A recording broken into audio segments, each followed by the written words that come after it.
N4 level जो है Japanese required करते हैं कि आपको N4 लेवल की जापानीज आती हो तो आप जापान आ सकते हैं। फर्स्ट इनका 3 इयर्स का टेन्योर होता है TITP पे, देन ये SSW में शिफ्ट करते हैं। SSW पे जाएंगे तो 10 साल रह सकते हैं। अगर हम TITP भी ऐड कर लें तो हम मजीद 13 साल से 15 साल वहाँ पे रह सकते हैं। SSW में जब आपके दो टेन्योर्स कंप्लीट हो जाते हैं, देन आप एलिजिबल हो जाते हैं PR अप्लाई करने के, इवन पासपोर्ट अप्लाई करने के। बात कर लेते हैं उस मुल्क की जो टेक्नोलॉजी, नज़्म-ओ-ज़ब्त और मौशी तरक्की का आलमी मरकज़ है। जी हाँ, हम बात कर रहे हैं जापान की, एक ऐसा मुल्क जो ना सिर्फ अपनी खूबसूरती और सकाफत के लिए मशहूर है, बल्कि अब पाकिस्तानियों के लिए रोज़गार और बेहतर मुस्तकबिल के नए दरवाजे भी खोल रहा है। जापान में पाकिस्तानी कम्युनिटी तेज़ी से बढ़ रही है। ताज़ा तरीन आदादोशुमार के मुताबिक दिसंबर 2024 तक जापान में 29,647 पाकिस्तानी मुकीम हैं, जो एक रिकॉर्ड तादाद है।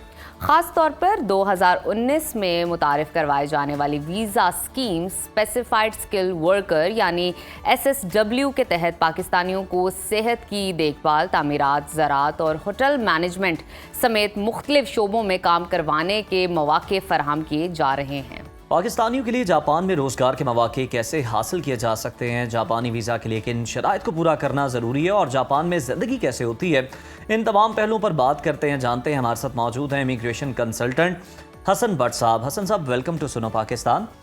सबसे पहले तो हम आपसे ये जानना चाहेंगे कि जापान पाकिस्तानियों के लिए क्यों एक बहुत अच्छा ऑप्शन बन चुका है, वहाँ जाने के क्या फ़वाइद हैं? देखें, जापान के सबसे पहले जो हम नॉर्मली यूरोप अमेरिका में जो रेसिज्म फेस करते हैं, आपको जापान में बिल्कुल फेस करने को नहीं मिलेगा। मुझे 8 साल हो गए हैं, मैंने आज तक कोई रेसिज्म फेस नहीं किया वहाँ पे। ज़बरदस्त। और ये बहुत ही हम्बल हैं, और उसमें ये है कि इनकी जो कल्चर है वो, अगर आज से हम 50 इयर्स बैक चल जाएं जापान के कल्चर में, तो हमसे बहुत ज़्यादा सिमिलर है। जो फैमिली कल्चर है, जो नॉर्म्स हैं, इनकी माशरत है, वो हमसे बहुत मिलती जुलती हैं। तो हम बड़े इजीली इनमें एक्सेप्ट जो है ना, हम अडेबिलिटी है चूँकि पाकिस्तानियों में, तो हम बहुत आराम से एडजस्ट हो जाते हैं इनके अंदर। अच्छा हसन साहब, मैं बात करना चाहूँगी SSW के हवाले से। ये जो स्कीम है स्पेसिफाइड स्किल वर्कर, ये स्कीम है क्या और पाकिस्तानियों के लिए किस तरह एप्लीकेबल है, किस तरह अप्लाई कर सकते हैं? अच्छा, इसमें स्पेसिफाइड स्किल्ड वर्कर से पहले एक स्टेप होता है जिसको हम टेक्निकल इंटर्न ट्रेनिंग प्रोग्राम कहते हैं, TITP। ठीक है।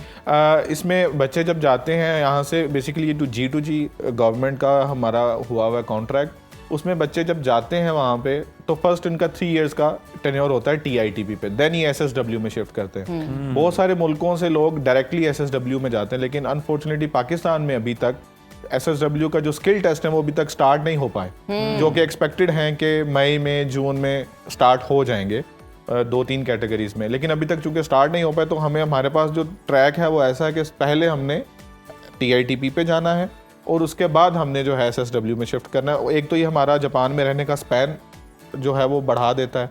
हम जो अगर डायरेक्ट SSW पे जाएंगे तो 10 साल रह सकते हैं। अगर हम TITP भी ऐड कर लें तो हम मजीद 13 साल से 15 साल वहाँ पे रह सकते हैं। हसन साहब, वैसे जापान जाने के लिए सबसे आम और काबिल अमल वीज़ास कौन से हैं और इनके लिए कौन सी ऐसी बुनियादी शराइत हैं, कितनी मुश्किल हैं और कितनी आसान है, जिन्हें पूरा करना ज़रूरी है?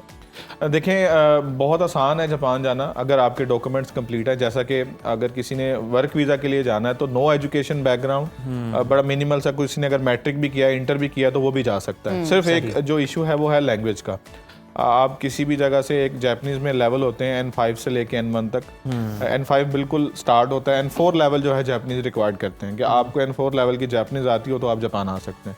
तो दैट्स इट। और हमारे एक एनालिसिस के मुताबिक एक नॉर्मल इंसान 6 माह में ये लैंग्वेज जो है वो इतना लेवल पे आ जाता है। सही। तो अगर वो ये सीख ले और हमारे पास कहीं से रब्ता कर लें, या और भी बहुत सारे जो लोग यहाँ पे इसके थ्रू काम कर रहे हैं वहाँ पे रब्ता कर लें, तो वो आपके इंटरव्यूज़ भी करवा देते हैं, आपको वहाँ जापान भी ले जाते हैं। अच्छा, अब बताइएगा कि जापान में जो पाकिस्तानी कम्युनिटी है जो काम कर रही है, जब उनका टाइम ड्यूरेशन एक वक्त के बाद ख़त्म हो जाता है, क्या वो परमानेंट रेजिडेंसी के लिए अप्लाई कर सकते हैं? अगर कर सकते हैं तो उसके लिए क्या क्या चीज़ें रिक्वायर्ड होती हैं, एलिजिबल कैसे होते हैं वो?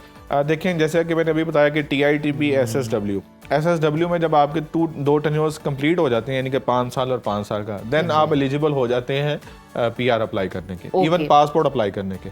और कोई एक्स्ट्रा काम करने की ज़रूरत नहीं है। मैंने भी कोई एक्स्ट्रा काम नहीं किया। जो एक जापान का वे ऑफ लाइफ है, आप वैसे ज़िंदगी गुजारते जाएं, जैसे ही आपका टाइम पीरियड कंप्लीट हो आप अप्लाई करें। अगर आपने कोई वॉयलेशंस नहीं की, कोई क्राइम कमिट नहीं किया, आप बड़े एक स्मूथली एक जो सीरियस सिटीजन है उसकी तरह जिंदगी गुजार रहे हैं, तो कोई एक्स्ट्रा तगदो जो है वो नहीं करनी पड़ती आपको। नेशनैलिटी मुझे भी मिल गई और लोगों को भी बड़े हसन आराम साहब से। ये बताएं कि जापान का खास तौर पे वीज़ा अप्लाई करने के लिए लोग कौन सी ऐसी गलतियां हैं जो कि कर रहे होते हैं, और थ्रू कंसल्टेंट अप्लाई करना बेहतर होता है या फिर आप खुद भी अप्लाई कर सकते हैं? सिस्टम इतना उनका ईजी है?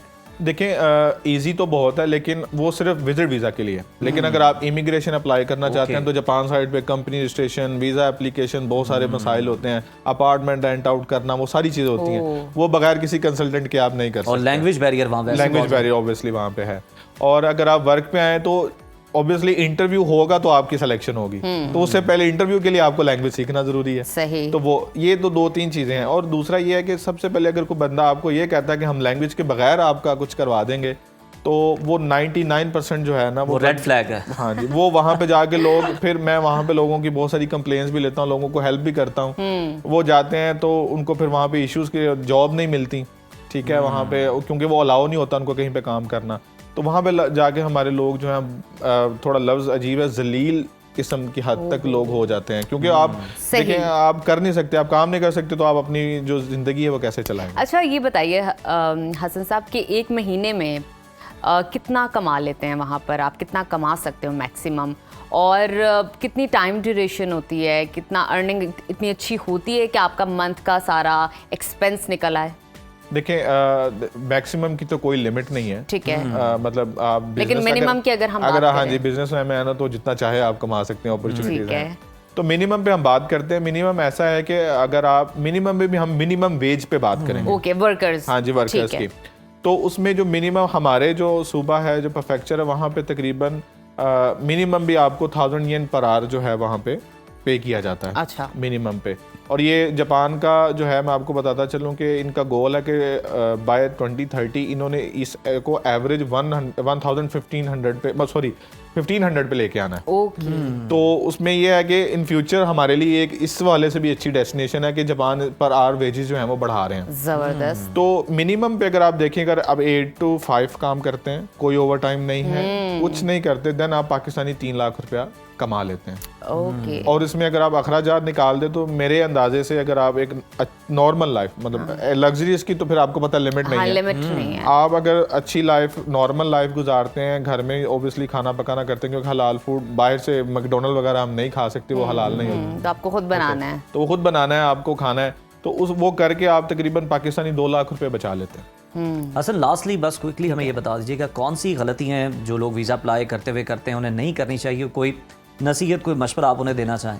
अच्छा, सबसे पहले जैसे मैंने आपको बताया कि लैंग्वेज ऑब्वियसली है, उसके बाद आप जो कंसल्टेंट्स हैं उनको कैसे चेक कर सकते हैं, ये मैं 2-3 पॉइंट्स आपको बता देता हूं। सबसे पहला ये कि जो भी कंसल्टेंट आपको बता रहा है, आप देखें कि उसकी रजिस्ट्रेशन एक हमारा ओवरसीज एम्प्लॉयमेंट का इदारा है गवर्नमेंट का, वहाँ पे वो रजिस्टर्ड है कि नहीं है। नंबर 2, आपने उसको ये भी देखना कि वो जापान के लिए रजिस्टर्ड है कि नहीं है। सही। क्योंकि जब आप 2 से 3-4 लोग बीच में ऐड हो जाते हैं, फिर वो सबका हिस्सा आ जाता है, सबका हिस्सा आता है। तो इसलिए ये जो है ना पैसे बढ़ते जाते हैं, और वो चीज़ बड़ी जो है ना ख़राब होती है हमारे लोगों के लिए। तो ये सबसे तो इन जरूरी चीज़ों का ख्याल रखना बहुत जरूरी है। बहुत शुक्रिया हसन भट्ट साहब, आपकी मौजूदगी का, बहुत सारी गाइडेंस हमें नसीब हुई है आपकी वजह से, किस तरह हम अप्लाई कर सकते हैं जापान के लिए। तो नाज़रीन, ये था हमारा आज का प्रोग्राम, उम्मीद है आपको पसंद आया होगा। अपने फीडबैक से आगाह कीजिएगा, क्योंकि आपका फीडबैक खास है। आज के दिन के लिए दीजिए हमें इजाज़त, कल दोबारा मुलाकात होगी। अल्लाह हाफिज़।